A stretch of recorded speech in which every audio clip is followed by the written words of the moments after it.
can be obviously, he had once created, government meals for the wealthy.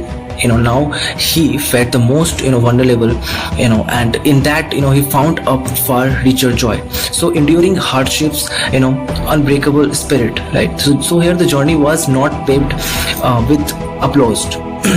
Here funds were scarce. There were days when Akshay Trust kitchen was down to its last few grains of rice. At Narayanan persistent, he gave up comfort, obviously sleeping in the kitchen itself, often with little more than the warmth of his team and the obviously satisfaction of day spent in services. Here there were days his family struggled to understand his choices, but in time when they came to see the greatness of his sacrifice, his resilience wasn't born from easy. It was obviously forged in fire, faith, and a stubborn belief in godness of humanity.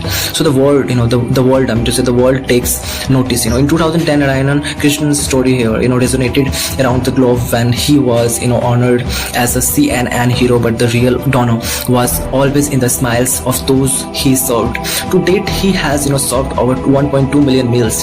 At numbers don't do justice to the true scale of his legacy, because each meal represented a story, a soul, a heartbeat that had almost been silenced and was instead nourished, acknowledged, and embraced. Right. So what does true greatness look like? Narayanan Krishnan never sought awards, fame and praise. Here he simply refused, obviously, to look away when others did.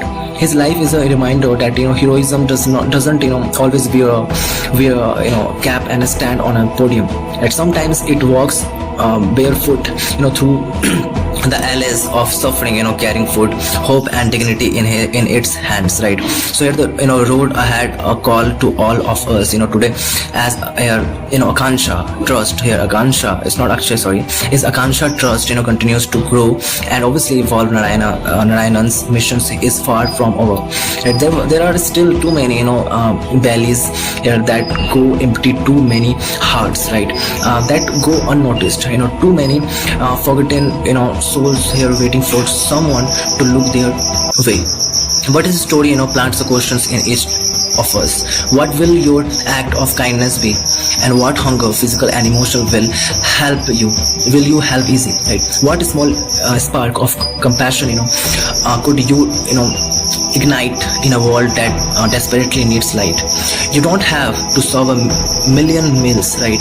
You only have to